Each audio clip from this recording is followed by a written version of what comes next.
Hamas اور اسرائیلی forces میں جاری لڑائی میں غزہ پر اسرائیلی حملوں کے بعد ایران کا سخت رد عمل سامنے آ گیا۔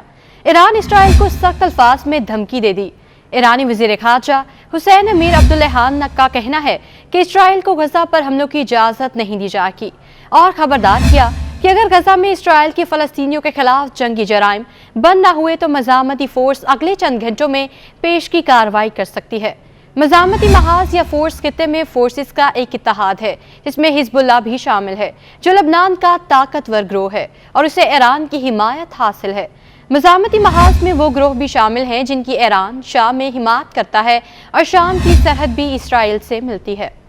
حالیہ دنوں میں ایران نے متعدد بار اسرائیل اور حماس جنگ کے بڑھنے کے خطرے کی بات کی ہے، لیکن ایرانی وزیر خارجہ کا تازہ بیان اس حوالے سے ابھی تک کی سب سے سخت دھمکی ہے کہ یہ لڑائی پھیل سکتی ہے اور ایک علاقائی تنازع میں بدل سکتی ہے۔ حزب اللہ کے پاس ہتھیاروں کا ایک وسیع ذخیرہ ہے جس میں اسرائیلی علاقے میں اندر تک مار کرنے کی صلاحیت رکھنے والے میزائل اور دسیوں ہزار تربیت یافتہ جنگجو ہیں۔ مغربی ممالک نے تہران کو صورتحال کو مزید خراب کرنے سے خبردار کر دیا، لیکن کچھ لوگوں کا خیال ہے کہ اگر اسرائیل غزہ میں زمینی کارروائی کرتا ہے تو یہاں کے جنگجو یہ فیصلہ کر سکتے ہیں کہ اسرائیل کو جواب دینا چاہیے۔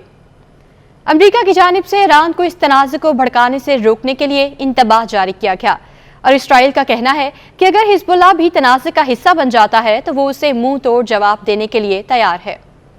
غزہ کی پٹی کے قریب اسرائیلی فوجی اڈوں پر اور شہریوں پر حماس کے ناقابل یقین حملے کے بعد سے اس اچانک کارروائی میں ایران کے کردار اور فلسطینی گروہوں کے ساتھ اس کے تعلقات کے بارے میں قیاس سرائیوں میں شدت آئی ہے۔ موجودہ تنازع 7 اکتوبر کو اس وقت شروع ہوا جب حماس نے صبح سویرے اسرائیلی فوج اور شہریوں کو نشانہ بناتے ہوئے حملہ کیا۔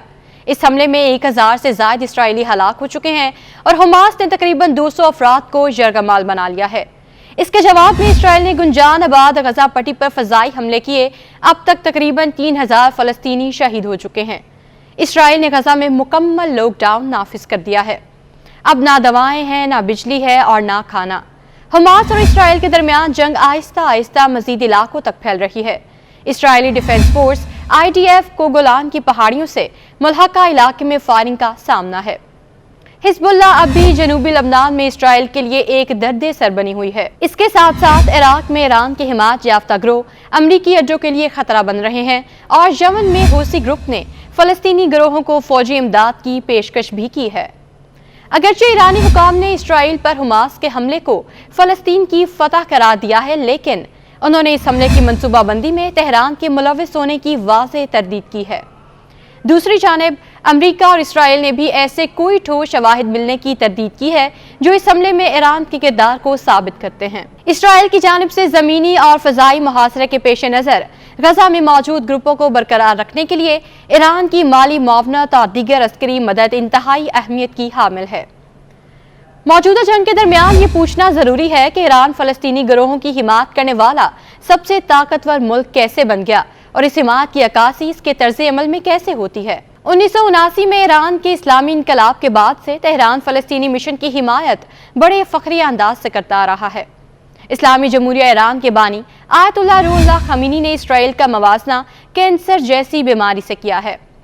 امام خمینی نے ہر سال رمضان کے آخری دن کو فلسطین کی حمایت میں یوم القدس کے طور پر منانا شروع کیا۔ اب تک کے شواہد سے پتہ چلتا ہے کہ حماس نے اسرائیل کے ساتھ جنگ اکیلے لڑنے کا فیصلہ کیا ہے، لیکن اگر تنازع بڑھتا ہے تو یہ فلسطینی دھڑے اور ایران کے مشترکہ مفادات کو پورا کر سکتا ہے، جو اسرائیل کے ساتھ تعلقات کو معمول پر لانے کے مکمل مخالف ہیں۔